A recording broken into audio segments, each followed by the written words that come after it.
Bienvenidos sean todos, hoy 5 de noviembre del año 2020 a una nueva transmisión de Los que trastornan al mundo. Quiero dar gracias a Dios en primer lugar por seguir aprovechando estos espacios.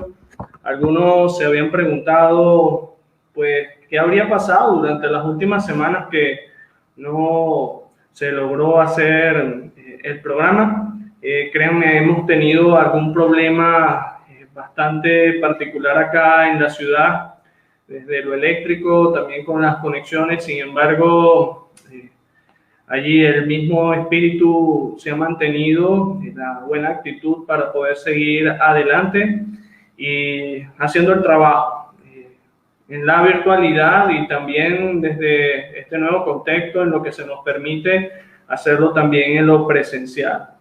Recuerde usted, el programa Los que trastornan al mundo, su propósito es que tanto usted como mi persona, todos nosotros podamos tener una debida reflexión bíblica, teológica y científica que nos lleve a un compromiso de responder adecuadamente a los nuevos contextos que nos vemos rodeados y en los que como hijos de Dios necesitamos responder. En el día de hoy vamos a estar hablando del tema de la iglesia frente a la eutanasia y me acompaña en este momento al doctor Jorge Patpatian desde Uruguay, y quiero compartirle un poco acerca de quién es el doctor Jorge Patpatian. Tuve el privilegio de conocerle hace algunas semanas. En una de sus conferencias estuvo hablando acerca de uno de los temas que también en el programa hemos conversado, como es la disforia de género. Desde el punto de vista científico lo conversó y bueno, allí Dios me permitió hacer conexión. Hoy vamos a hablar de un tema que también es interesante. Y bueno, nuestro hermano Jorge Patpatian es médico y sexólogo. Durante gran parte de su vida Dios le ha utilizado para exponer temas sobre salud, sexualidad y familia. Es fundador de la Asociación Cristiana Uruguaya de Profesionales de la Salud, ACUPS, y es autor de varias publicaciones. Participa habitualmente en programas radiales. Para mí es un honor, mi hermano Jorge, oro al Señor para que este sea un tiempo pertinente para todos los que van a hacer conexión en esta tarde, no solamente acá en Venezuela, sino también en otra nación, en otro país, tanto los que van a estar en vivo como también los que nos van a estar viendo y escuchando de manera diferida. Así que bueno, unas primeras palabras para todos los que forman parte de la comunidad de Los que trastornan el mundo. Bienvenido.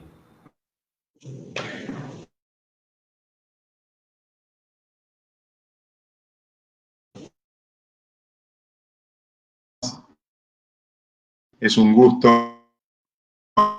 en esta hora poder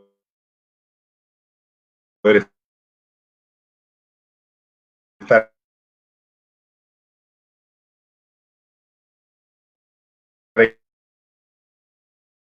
en contacto con cada uno de ustedes. Gracias por la invitación. Me encantó el título, que le habían hecho al apóstol Pablo, ¿verdad? Cuando iba de ciudad en ciudad, y estos que trastornan el mundo han venido también para aquí. Así que para mí es un privilegio poder participar en este programa. Muchas gracias, Pastor Iván, por esta oportunidad. Estoy a las órdenes entonces para tratar un tema que me parece tan importante, que se relaciona con la eutanasia, un problema realmente que en nuestro país, por lo menos en Uruguay, hoy se va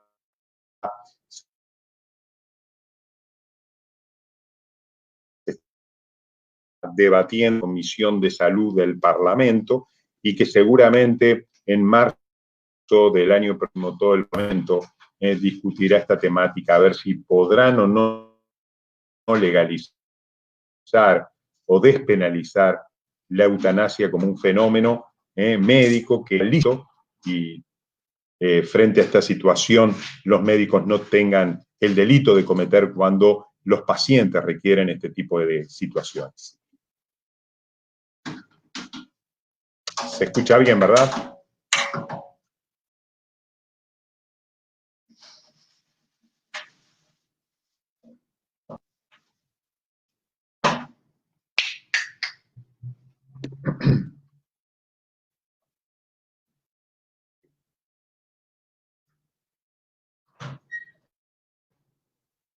Hola.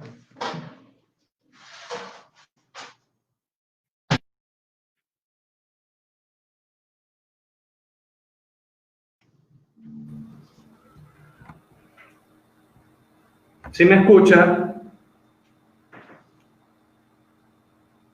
¿Me logra escuchar?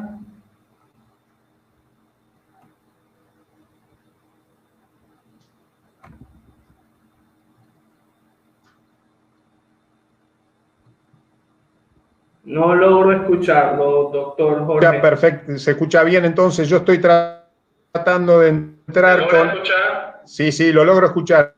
Sí, estoy tratando de... No sé si me escuchan en este momento. No logro escucharlo, doctor. Sí, pero no sé si me escuchan en este momento. No logro escucharlo, doctor. Sí, pero no sé si me escuchan en este momento. No logro escucharlo, doctor.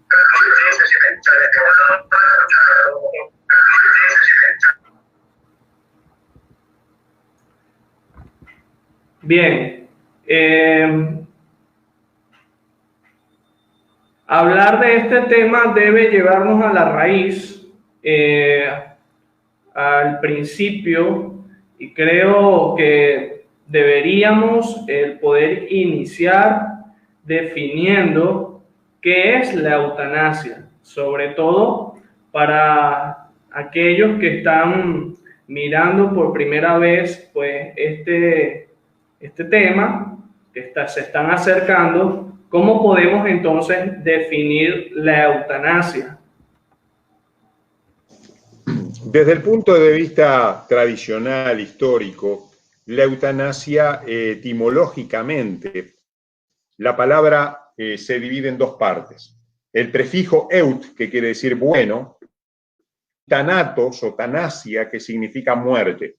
En el sentido etimológico de la palabra, significa una buena muerte, una dulce muerte, una muerte digna, y hace referencia a el concepto de que antes, al final de su vida, no deben tener una situación, deban tener sufrimientos insoportables, no pueden pasar por periodos en el cual estén teniendo un encarnizamiento terapéutico, una obstinación terapéutica, donde se hagan más cosas que las necesarias. En ese sentido, entonces, lo que se pretende con el término eutanasia y con el ejercicio de la eutanasia es que una persona se le pueda acelerar la muerte con el propósito de disminuir ese periodo de sufrimiento, para que tenga, teóricamente, una muerte digna, una muerte buena, y que no tenga la posibilidad de los últimos momentos de su vida. Eso es lo que significa etimológicamente la palabra. Permítame decir dos cosas sobre esto. Por supuesto que nadie quiere sufrir en las últimas etapas de su vida. Si usted o a mí nos preguntan si usted prefiere morir o prefiere sufrir, evidente que nosotros preferimos morir, no queremos sufrir. Pero hoy la ciencia ha avanzado de tal manera que no es necesario que el médico se interponga para acelerar la muerte de un paciente, sino que por el contrario, hoy hay analgésicos que pueden mejorar los síntomas, que pueden ayudar a las personas para que no sufran en los últimos momentos de su vida. Entonces, esta discusión de que si se hace o no eutanasia, todo depende de la intención. Es decir, ¿cuál es la intención del médico? ¿Es matar al paciente?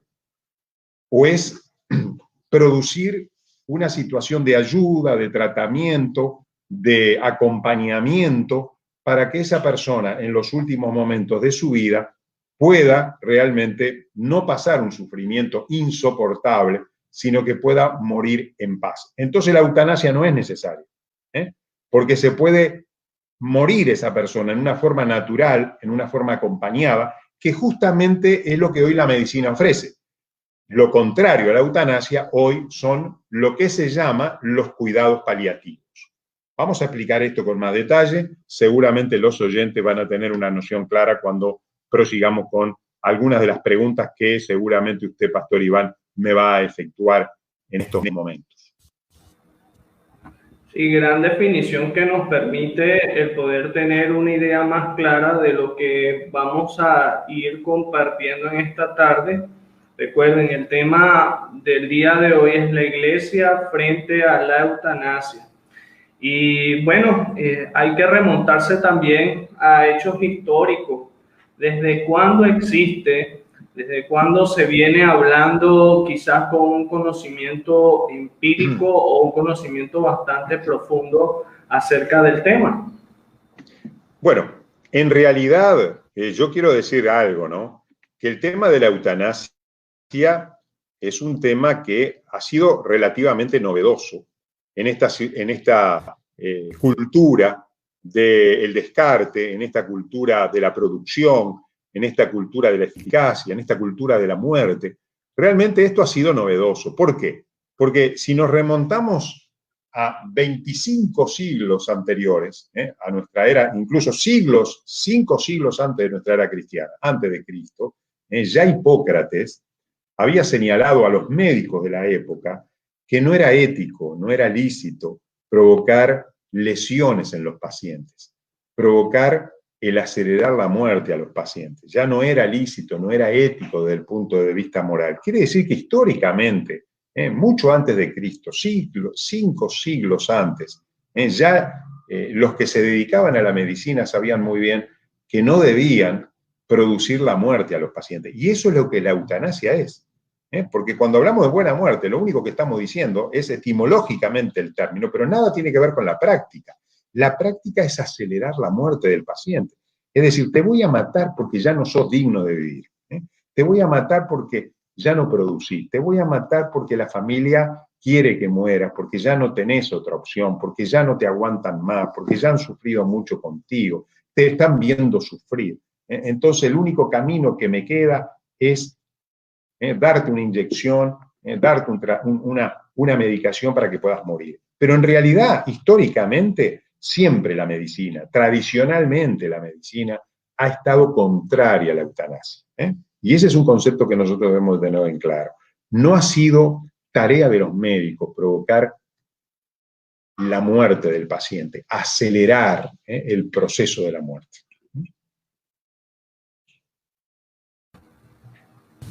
Tomando en cuenta lo que acaba de decirnos, ¿no? Ir a la historia nos da también un soporte de lo que estamos conversando hoy. De hecho, esto va a conectar con la siguiente pregunta y es ¿quiénes han sido históricamente sus precursores? Leyendo un poco, vi la posición de hombres como Platón en su célebre escrito La República, en donde él, dentro de las muchas cosas que plantea allí en ese icónico libro con diferentes maneras de interpretar su mensaje, él buscaba una sociedad perfecta en donde no pudiesen encontrar ningún tipo de enfermos. Al encontrarse un enfermo, la solución era acabar con él de manera inmediata. Pero también más adelante, hombres como Carlos Marx, Friedrich Nietzsche, el filósofo también que aupó mucho el tema de las enfermedades, el relegar a las personas por su condición particular en el que se encontraban. Leí algo que llamó mi atención porque él despreciaba sobre todo a las personas que estaban ya con un diagnóstico desalentador de vida, es decir, sus días ya estaban contados. Y qué interesante porque él hablaba de acabar con ellos, de buscar la manera, la forma de que dejaran de existir pero cuando él llegó a una condición de salud bastante comprometida, no buscó de que se le aplicara lo que él predicaba. No trató de que esto pudiese pasar en su vida. Entonces, esto es uno de los tantos ejemplos que podemos encontrar, pero en la historia, ¿quiénes han sido sus precursores? ¿Quiénes han levantado bandera y quiénes siguen levantando bandera? Porque quizás ya no es una persona, pueden ser organizaciones que van de frente. Sí, muy buena su pregunta. Bueno, el exponente mayor, ejemplificante, vamos a decir, de lo que es eutanasia, ha sido la Alemania nazi, ¿verdad? La Alemania nazi ha dicho, bueno, ha querido en su nacionalismo exacerbado producir una generación de personas que tengan un valor supremo sobre otros y que todo aquello que no formaba parte de esa generación buena, perfecta, eran pasibles de ser eutanasiados. No solamente con respecto a la nación judía, ¿verdad? A lo que tiene que ver con todo el holocausto, de provocar la muerte de muchas personas de otras naciones o de otras etnias, sino también entre los mismos alemanes. Ellos empezaron a practicar la eutanasia en pacientes que realmente eran enfermos terminales o eran enfermos crónicos o eran enfermos que podían ser una carga a su cultura.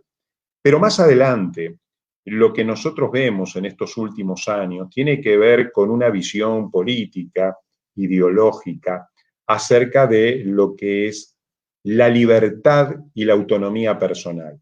Es decir, detrás de todo esto, no solamente lo que se quiere es mitigar el sufrimiento, y en ese sentido estamos de acuerdo con aquellos que propician la eutanasia, porque si en algo estamos de acuerdo, en que los que estamos en contra de la eutanasia y los que están a favor de la eutanasia están de acuerdo por lo menos en dos cosas. En una, están de acuerdo en no hacer sufrir al paciente. No hacer sufrir al paciente. En eso todos estamos de acuerdo. Los que propiciamos la eutanasia y los que no propician la eutanasia están todos de acuerdo con evitar el sufrimiento. Pero ¿cuál es el problema? El que tiene la idea de que se tiene que suprimir el sufrimiento, matando al paciente, es el que hace eutanasia. Pero nosotros, que no entendemos eso, lo comprendemos como aquella situación en que se debe mitigar el sufrimiento calmando a la persona a dosis analgésica y con un tratamiento médico adecuado. Ahora, ¿qué pasa? Acá hay un problema filosófico, ideológico muy importante, y contesto la pregunta, que es que hay algunas ideologías que propician la autonomía personal. Es decir, entienden que el ser humano no depende de Dios, no depende de la sociedad. El ser humano tiene libre voluntad para decidir sobre su propia vida y hacer lo que quiera.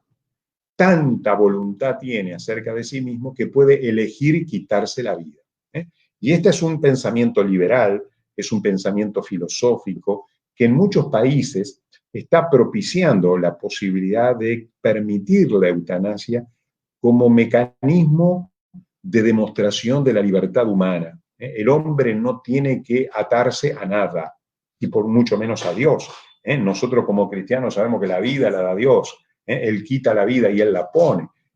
El apóstol Pablo hablando en el Areópago, podemos hablar un poquito más tarde de esto, pero el apóstol Pablo hablando en el Areópago dice que Dios ha puesto límites a nuestra habitación, a nuestro cuerpo, a nuestra vida. Él ha puesto la idea del inicio y de Él depende el destino final de nuestra vida. Pero el pensamiento liberal dice, no, eso no depende de Dios, eso depende de cada uno de nosotros. No estamos atados a nada. Entonces, toda esta cultura nueva, novedosa, que ha surgido en el mundo, está propiciando la posibilidad de que el hombre tenga libertad. Tanta libertad que tenga la facultad de querer suicidarse, si lo desea, o querer recibir eutanasia, si así es su voluntad, y nada lo puede parar. Ese es el pensamiento básico. ¿Por qué? Porque esto está unido a otro pensamiento, que es el concepto de dignidad. Ya una vida que tiene esa característica no es digna de ser vivida. Entonces los seres humanos hoy podemos clasificar a las personas de vidas dignas y vidas indignas. Las vidas indignas pueden ser pasibles de ser rechazadas. Las vidas dignas son las productivas, son las eficaces, son las que aguantan la economía del mundo, entonces esas personas sirven. Cuando uno ya más no sirve, entonces puede ser desechado. Esa cultura del deseche, del descarte, de la libertad personal está dentro de esta filosofía que propicia la eutanasia. Hoy estamos hablando con el hermano Jorge Patpatian acerca del tema de la iglesia frente a la eutanasia. Hemos en estos primeros minutos conocido qué es la eutanasia, desde cuándo existe, sus precursores, y es importante también, a medida que pasa el tiempo, una de las cosas que podemos ver en esta nueva sociedad posmoderna, algunos hasta han ya definido esta nueva sociedad como hipermoderna, su bandera se ve marcada el individualismo y el relativismo. Tomando en cuenta esto, ¿cómo se concibe hoy la cesación de la vida? ¿Cuál es la idea, el concepto o la cosmovisión, no solamente de todas estas organizaciones, sino estamos hablando de que en gran parte de nuestra región, Venezuela, Uruguay, donde se encuentra el continente de América, no todos legalmente ya pueden decir tenemos luz verde para desarrollar o realizar eutanasia, pero sí ya hay una idea, hay un sentir, hay un querer. Tomando en cuenta eso, ¿cómo se coincide hoy la cesación de la vida? Bueno, lo que usted señala es muy importante.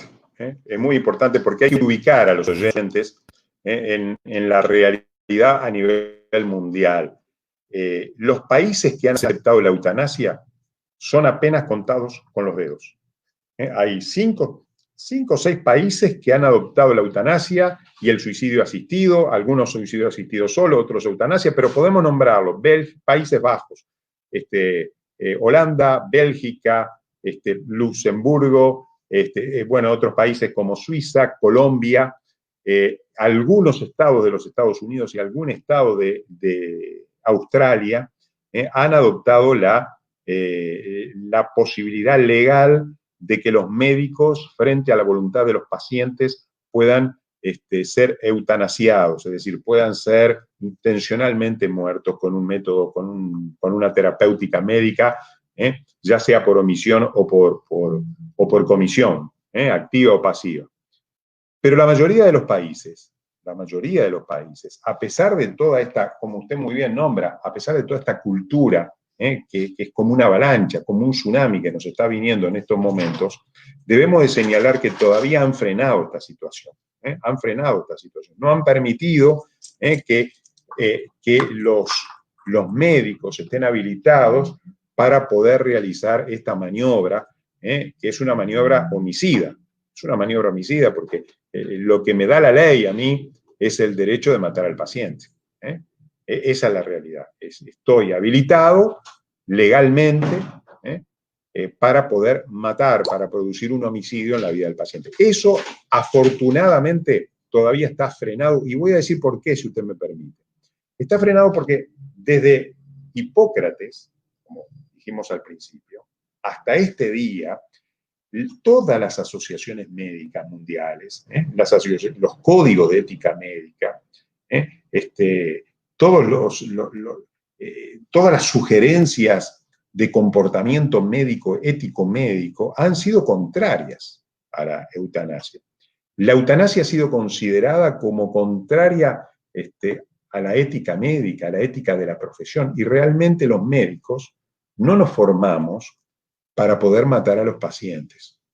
Nosotros nos formamos para promocionar la salud, nos formamos para tratar enfermedades, para calmar el dolor, pero en ningún momento nos formamos como médicos para poder tener la intención de matar a un paciente. Esa es una nueva función que hoy, a través de todas estas ideologías que quieren penetrar, ideologías liberales, ideologías donde defienden la autonomía del paciente, están permitiendo permear estos conceptos y están tratando de entrar en los códigos de ética médica para convencer a los médicos para que puedan ejercer la eutanasia. ¿Por qué?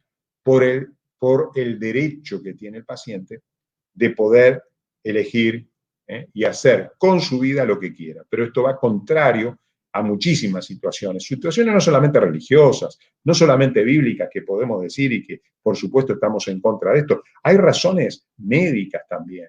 Un médico secular no puede permitir matar a un paciente porque su paciente puede estar deprimido, puede querer matarse porque tuvo un problema sentimental, un problema económico, un problema familiar, y eso no le permite tener la habilitación para matar al paciente.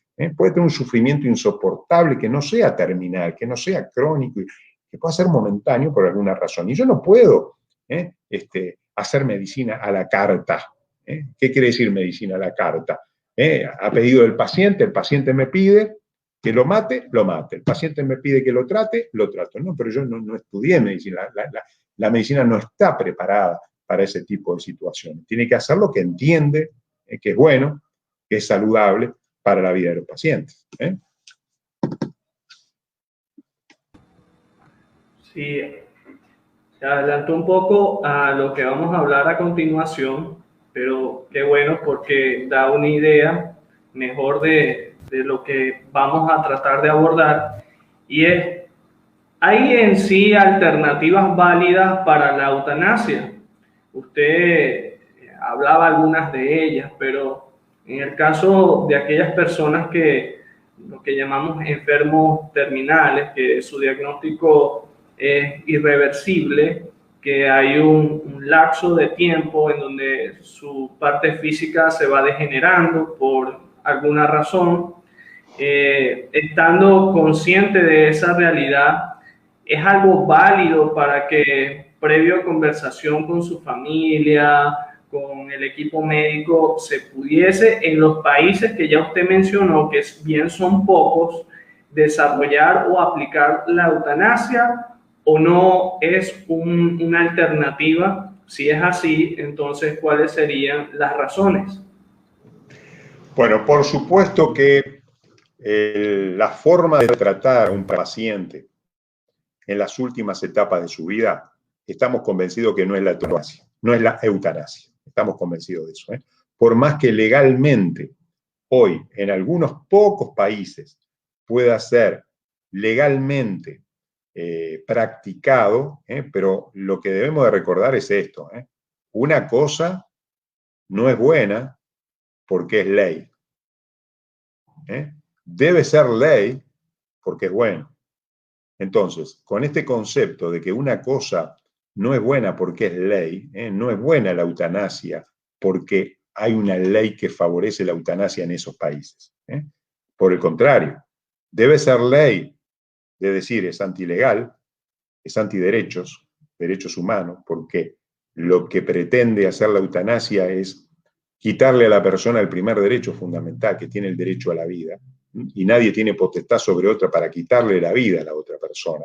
Entonces, ¿cuál es la alternativa? La pregunta en concreto que usted me está haciendo. ¿Cuál es la alternativa? Bueno, ¿la alternativa médica existe? Sí, por supuesto que existe. La alternativa médica es el cuidado paliativo. ¿Qué significa el cuidado paliativo? El cuidado paliativo es aquel tipo de tratamiento que se debe realizar en personas que nosotros estimamos que no tienen un tratamiento adecuado por una determinada enfermedad. Un cáncer, una enfermedad mental, crónica, un cuadro demencial, un deterioro neurocognitivo, que hoy nosotros no tenemos una respuesta médica, no hay un tratamiento para determinadas situaciones, en determinados cánceres, por ejemplo, y la persona se va deteriorando a lo largo del tiempo. Tenemos dos caminos. Tenemos el camino de la eutanasia, acelerar la muerte y matar. Pero tenemos otro camino, que es el camino del acompañamiento, el camino en que hay un grupo médico que puede tratar a la persona, calmar su dolor, evitar el sufrimiento, tratar a la familia, compartir esta carga con la familia, acompañar al médico, el médico, es decir, acompañar al paciente estar con él, estar a disposición, ver si tiene que calmarlo, ver si tiene fatiga y calmarla, ver si esa persona tiene necesidades psicológicas, calmar sus necesidades espirituales, que tan importantes son en estas últimas etapas de su vida. Y todo eso es un cuidado integral que hoy la medicina está pronta, está lista, está preparada para poder darle a los pacientes. Por ejemplo, en mi país, el 59% de las personas pueden tener un servicio de cuidados paliativos. Lamentablemente, nosotros todavía no hemos podido universalizar el cuidado paliativo a toda la población del Uruguay. Y tal vez esta sea también lo que pase en muchos países latinoamericanos, que por razones económicas, porque evidentemente no es fácil mantener un servicio de cuidados paliativos, pero este tratamiento, esta forma de llevar adelante el cuidado del paciente, es una forma en que el paciente se va a sentir satisfecho, se va a sentir integrado, se va a sentir valorado, se va a sentir digno. Y una persona cuando se siente valorada, se siente digna, se siente acompañada, no quiere morir.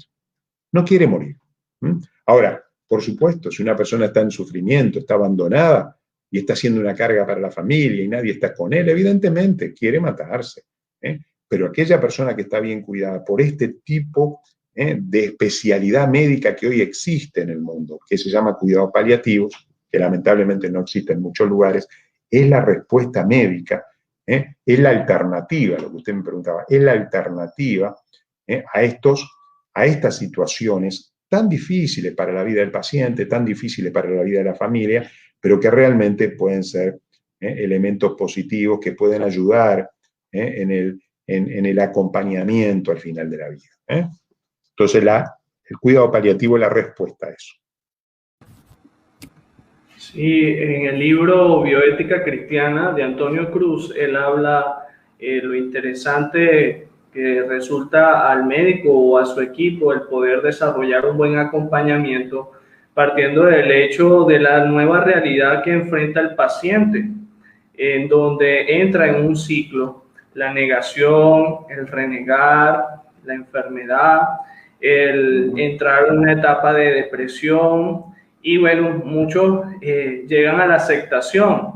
Algunos esas 4 cosas las realizan sin ningún tipo de problema. Hay algunos que van muy bien y vuelven atrás. Entonces, algo que llamaba también mi atención y usted lo afirmaba o lo reafirmaba, era de qué manera también los médicos, que es una vocación maravillosa, no solamente deben encargarse de desarrollar su trabajo, sino también bíblicamente hablando, dar esa milla extra, sobre todo médicos, como es su caso, de que aunque es difícil y complicado y saben científicamente o médicamente cuál es la realidad del paciente, agotan todas las alternativas para no solamente ayudarles desde el punto de vista médico, sino también desde el punto de vista espiritual. Así que sirva llamado la atención para todos nuestros hermanos y amigos médicos que están viviendo o pudiesen estar en una situación de esta, poder enfrentar de manera paliativa pues el trabajo, no solamente afrontando la eutanasia, sino independientemente de cualquier enfermedad. Tomando en cuenta esto, ¿qué significa afirmar? Hemos hablado mucho de cómo de pronto se ha venido cambiando o revolucionando todas estas organizaciones y medios, la mentalidad de muchos de los que forman parte de la sociedad de hoy. Pero ¿cómo podemos afirmar que esta sociedad actual ahora ha gestado una cultura de la muerte? Que le es muy fácil decir, bueno, ya no hay remedio, creo que la salida es ya el cese de la vida. ¿Cómo podemos entonces afirmar de que sí estamos dentro de una nueva cultura que apunta con mucha facilidad y ligereza hacia la muerte?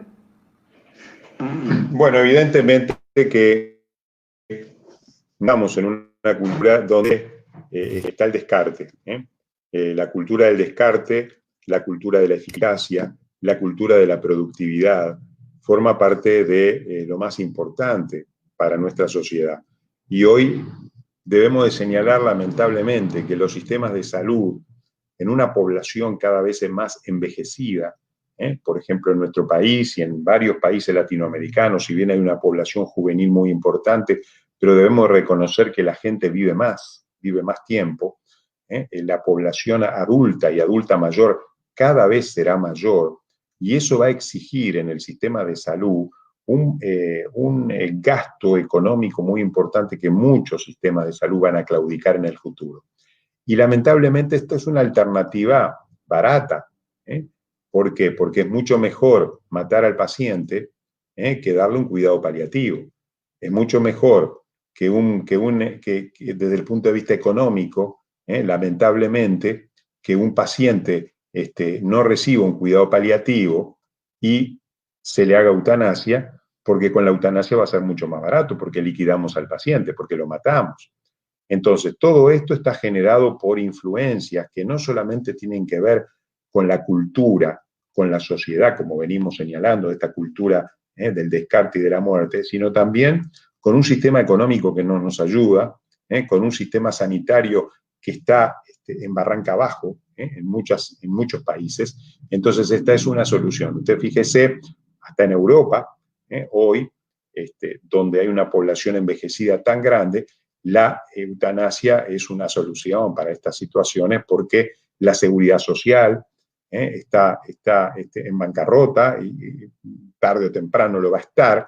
Entonces, bueno, la persona no produce, la persona está jubilada, la persona está enferma, la persona está gastando, es un gasto para la familia, es un gasto para la sociedad, es un gasto para el Estado. Entonces, la mejor manera es hacer la eutanasia. Y lamentablemente, todo esto se confluye, se confabula en que hay opiniones que llegan a los parlamentos y los parlamentos, con la presión de todos estos lobbies, muchas veces aceptan este tipo de situaciones como alternativa para darle a la población y principalmente a los médicos, eximirles de pena cuando realicen este acto homicida, ¿verdad? Este acto que no es médico, sino es de los verdugos, porque no es tarea médica producir eutanasia, sino realmente es una tarea de los verdugos, como alguien dijo muy bien.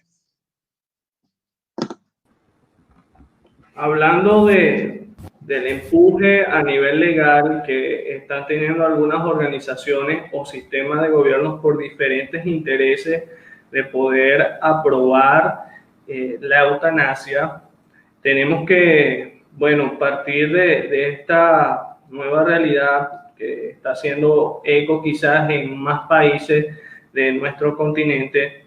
¿De qué manera puede ver usted que ha crecido este deseo o interés a que pueda legalizarse la eutanasia en Uruguay, quizás en Venezuela, en muchos otros países de nuestro continente, y agarrar o tomar más fuerza para el resto de los continentes de nuestro mundo? Bueno, yo pienso que en realidad lo que está pesando hoy es la presión ideológica, la libertad del ser humano, que no es libertad, por supuesto, porque desde nuestro sesgo cristiano bíblico sabemos muy bien que el hombre es esclavo del pecado, es esclavo de sus propios intereses, pero el hombre quiere ser libre, no quiere depender de nadie y entiende que esa libertad de poder darle a la persona la posibilidad de querer morir, de no querer sufrir, es una alternativa apetecible para muchas personas que entienden que esta es la forma. Y como nosotros vivimos también hoy en una sociedad donde, como decimos a veces en mi país, lo queremos todo peladito y en la boca, no estamos acostumbrados a sufrir. Nuestro umbral doloroso ha bajado, cualquier cosa nos produce dolor, no estamos acostumbrados a tener dolor y sufrimiento. Entonces, cuando pensamos en estas cosas, ninguno de nosotros quiere sufrir. Y esto es un caldo de cultivo, porque si a usted le dicen, señor, usted, y hay encuestas acá en el Uruguay que se hicieron, donde le preguntaban a la gente, ¿usted qué quisiera? ¿Sufrir en los últimos momentos de su vida o permitir que haya una ley que si usted quiere no sufrir más y quiere que el médico le quite la vida, lo pueda hacer? Más del 80% de la población sabe que dijo que prefiere eutanasia. ¿Saben por qué prefiere eutanasia? Porque no quiere sufrir. Y no quiere sufrir es una. La otra, ¿sabe por qué? porque no saben lo que son los cuidados paliativos, porque no saben que hay un tratamiento, hay una manera de cuidar al paciente que no es solamente desecharlo cuando ya profesionalmente nosotros los médicos no podemos hacer nada, sino que es responsabilidad médica acompañar al paciente hasta el último respiro de su vida. Y esa es una responsabilidad que los médicos debemos asumir cuando vemos pacientes, porque nosotros no solamente vemos enfermedades que podemos tratar, en realidad estamos viendo pacientes. Entonces, cuando todo esto se junta, se agrupa, y bueno, hay una presión enorme para que los países puedan empezar a señalar que los seres humanos no somos dignos en algún momento de nuestra vida, ya no merecemos vivirlo, pero eso colinda mucho con un pensamiento filosófico muy importante. ¿Quién es el que puede decidir que una vida digna y una vida indigna es? ¿Quién lo puede decidir? Esa no es tarea de los médicos, incluso de los propios pacientes. Porque somos dignos, bueno, podemos hablar de la dignidad, pero somos dignos siempre, siendo ricos o siendo pobres, siendo blancos o siendo negros, siendo rubios o siendo amarillos. Somos dignos teniendo dinero en el bolsillo o no teniéndolo. Somos dignos enfermos o sanos, somos dignos siempre porque somos seres humanos. La dignidad es inherente al ser humano. Yo no puedo medir la dignidad de los demás en base a las enfermedades terminales que tiene, ¿verdad? Bueno, pero toda esta filosofía de vida, propiciada por nuestra cultura, está llevando adelante este tipo de respuestas que la sociedad quiere dar y que los médicos estamos aquí embretados. ¿Por qué? Porque el mecanismo por el cual se va a producir la eutanasia es a través del ejercicio de la medicina. Y ese es un gran problema porque va contra nuestro código de ética médica. Hoy estamos hablando acerca del tema de la iglesia frente a la eutanasia con nuestro hermano, el doctor Jorge Patpatian, desde Uruguay. Ha sido un buen tiempo, estamos llegando ya a la recta final y le invitamos a que usted pueda seguir haciendo sus comentarios y también si hay algún interrogante referente a lo que hemos hablado, pues en la medida del tiempo, si nos alcanza el tiempo, podremos entonces hacerle llegar a nuestro invitado en esta tarde. Doctor, el tema apunta a la iglesia, al cristiano.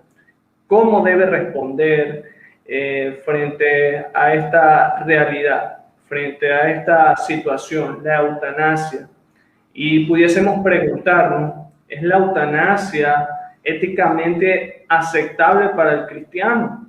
Porque pudiésemos colocar este ejemplo, por eso es importante el aprovechar estos espacios para poder seguir orientando a la audiencia, a nuestros hermanos en la fe, pero el ejemplo de alguien que por alguna situación pues queda allí en una condición en donde pues ni aún tiene la oportunidad de valerse por sí mismo, sino que depende de la familia, sea el esposo, sea la esposa, sean los hijos. Y ven esto como la salida por todo lo que le ha compartido el médico, lo que han compartido pues, en esa sala referente a su diagnóstico. Partiendo de allí, es éticamente aceptable. Es importante de que, de acuerdo a lo que usted ha aprendido, ha conocido, lo que nos dice ante todo la palabra de Dios, cómo podemos nosotros responder a esta situación particular de la eutanasia. Muy buena pregunta. Por supuesto que nosotros no encontramos ningún versículo bíblico que diga que la eutanasia es pecado. No hagas eutanasia, eso no está en la Biblia. Pero, claro, pero nosotros tenemos otros elementos, un conjunto de elementos dentro de la revelación bíblica que podemos encontrar respuesta frente a esta situación. Y yo quiero rápidamente, si usted me permite, en 3 o 4 minutos, poder decir algunos versículos bíblicos que a nosotros nos van a ayudar para darnos cuenta del posicionamiento que tiene que tener el ser humano frente a la muerte, frente a la última etapa de la vida. Por ejemplo, de la primera página de la Biblia. Si vamos al primer libro de Génesis, el primer capítulo de Génesis, en el capítulo 1, ya la palabra de Dios nos dice que creó al hombre, a imagen de Dios lo creó. Somos la imagen de Dios. ¿Qué quiere decir ser imagen de Dios? Que somos una fotocopia de Dios. Miren qué importante que es esto. Somos como una fotocopia de Dios. En esencia somos como aquella imagen que Dios tuvo y que la quiso impregnar en el ser humano. ¿Qué quiere decir eso? Que la imagen del ser humano, la imagen de Dios en el ser humano, esa copia que Dios quiso poner en cierta manera y en ciertos aspectos al ser humano, es lo que le da dignidad. Y esa dignidad es desde el momento del nacimiento hasta el momento de la muerte. Esa dignidad hace que el hombre valga, pero no vale por lo que tiene. No vale si es enfermo o es sano, como decíamos él. Vale porque es digno, porque está la imagen de Dios impregnada. Quiere decir que yo no puedo tocar la imagen de Dios. Yo no puedo decir, al final de mi vida yo no sirvo, al final de mi vida yo no tengo valor. ¿Para qué vivir así? ¿Para qué vivir una vida indigna? No es indigna mi vida, nunca lo será. No será la vida de nadie indigna. Los hombres podrán decir que yo soy indigno. Los hombres podrán decir que yo no tengo valor. Los seres humanos me podrán catalogar a mí como una persona importante o menos importante. Pero lo cierto es que la imagen de Dios está presente en mi vida y eso significa que yo tengo valor. Pero hay otro elemento que es la santidad de la vida.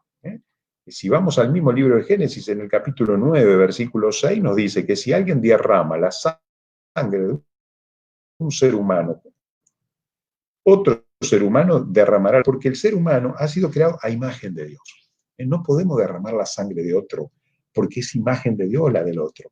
Y hay otro elemento importante, lo que hoy decíamos del apóstol Pablo, de una sangre ha hecho todo el linaje de los hombres para que habiten sobre toda la faz de la tierra y les ha prefijado el orden de los tiempos y límite de su habitación. ¿Qué quiere decir esto? Que el que fija la entrada y la salida de esta tierra no es el médico, no es mi propia vida, sino que es el mismo Dios. La vida del ser humano no se puede acelerar y tampoco se puede prolongar con un encarnizamiento terapéutico. No hablamos de esto, pero no podemos prolongar la vida más allá de lo que es la muerte natural.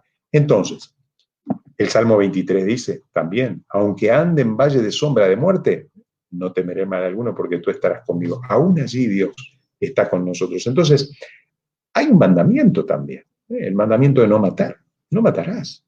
Pero este mandamiento es bíblico, esta civilización occidental lo ha incorporado, pero si vemos en todos los derechos, en todas las legislaciones mundiales, la defensa de la vida, el mandamiento de no matar está presente en todas las legislaciones y constituciones humanas. No se puede matar, no se puede matar a otra persona. El primer derecho a defender es el derecho a la vida.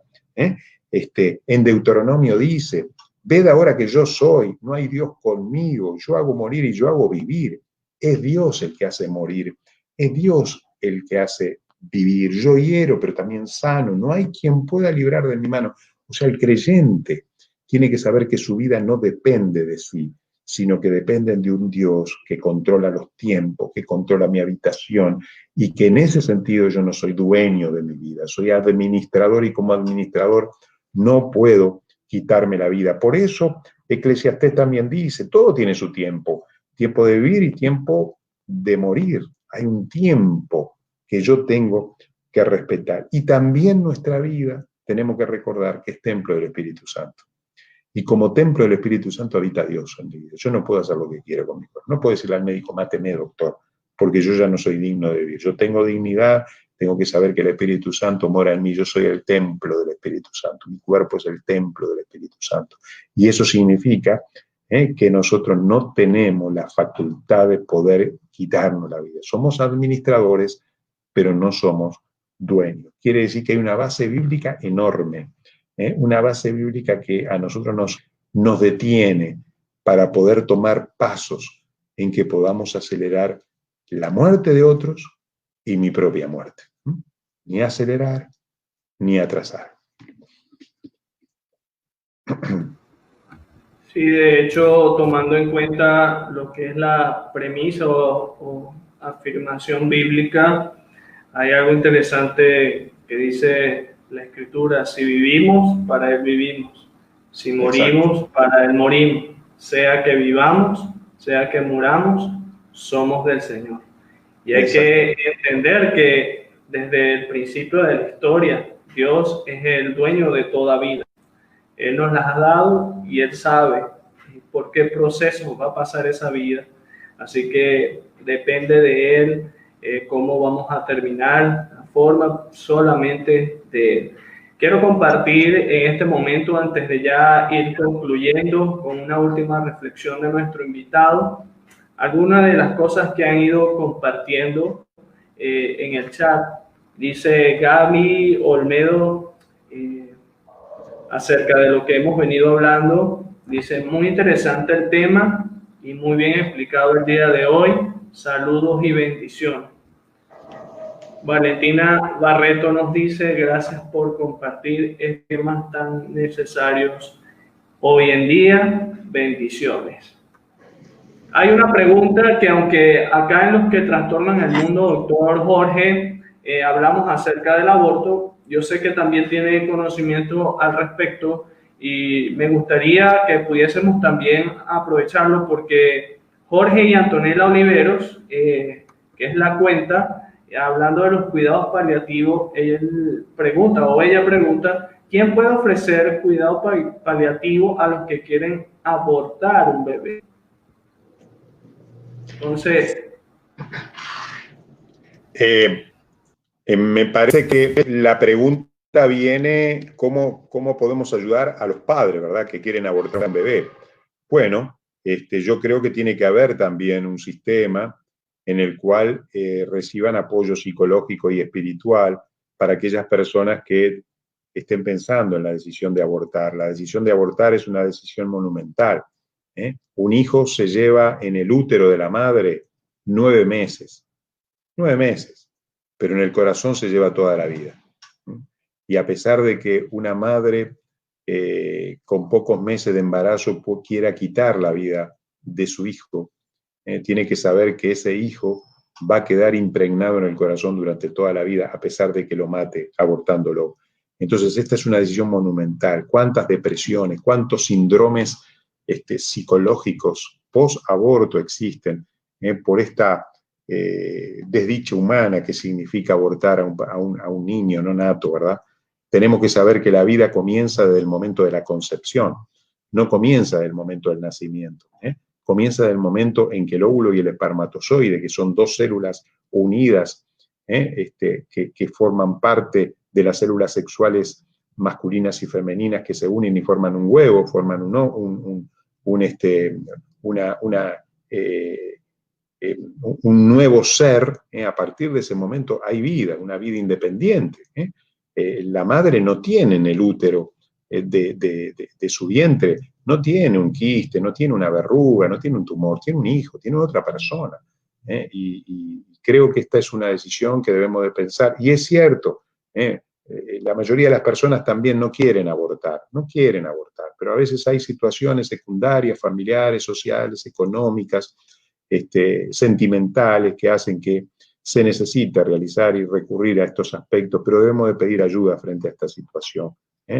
Y me alegra mucho esta pregunta porque también es importante, cuando hablamos del final de la vida, también tenemos que hablar al inicio de la vida, y justamente son las dos etapas de la vida más débiles. Y la Biblia en Proverbios 31:8 dice que nosotros debemos de ser la voz de los que no tienen voz, debemos de defender a los desvalidos, debemos de defender a los desprotegidos.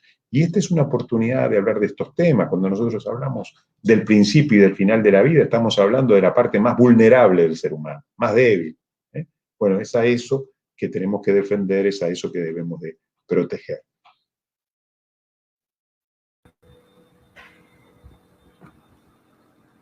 Queremos darle gracias al Señor por este tiempo que ha sido muy provechoso.